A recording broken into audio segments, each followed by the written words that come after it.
Humans use technology to store an incredible amount of data, and we may reach a limit soon if we don't find new technologies. Fortunately, DNA might just hold the answer to our data needs. Google processes 3.5 billion searches every day.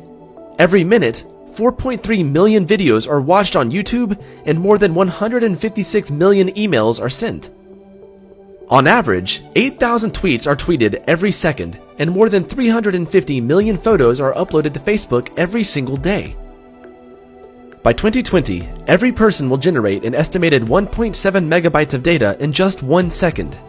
This adds up to equal 410 trillion gigabytes of data in a single year, assuming the world's population will be at about 7.8 billion. It's predicted that by 2025, this figure will rise to 107 trillion gigabytes.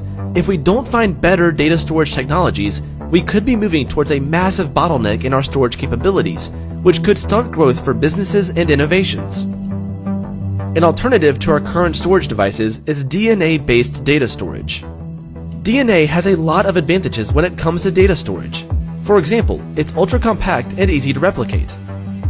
A single gram of DNA can store up to 215 petabytes, which is 215 million gigabytes.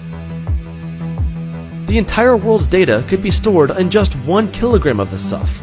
And you can store everything from text to images and videos in DNA.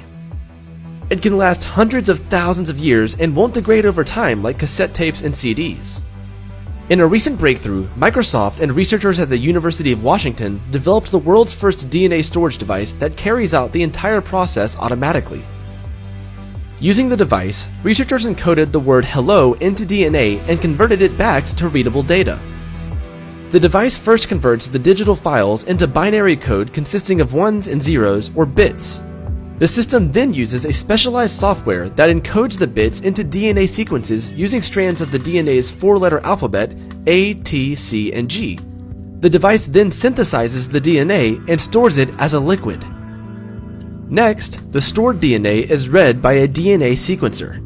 Finally, the decoding software translates the sequences back into bits that can be understood by computers. This DNA storage device may be amazing, but the concept is not brand new. Scientists have been storing digital data in DNA since 2012. They encoded a 52,000-word book and thousands of small pieces of DNA. But the method they used was inefficient and the storage capacity was very limited. Per gram of DNA, they could only store about 1.3 petabytes of data. Even though techniques are improving, before DNA data storage can be used commercially, the time and cost of synthesizing DNA and decoding the information needs to come down. It took a whopping 21 hours to write the 5-byte hello message and read it back out. The device alone costs roughly $10,000. Adding this to the cost of precursor materials to synthesize DNA makes the process uneconomical.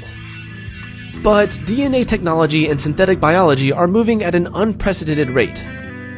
It costs $2.7 billion and 15 years to sequence the first human genome. Today, all it takes is 2 days and $1,000 to sequence your entire genome. Everything alive demonstrates that DNA is already the world's most flexible and useful storage medium. We just need to learn how to harness what nature has been doing for billions of years and utilize it in our technologies.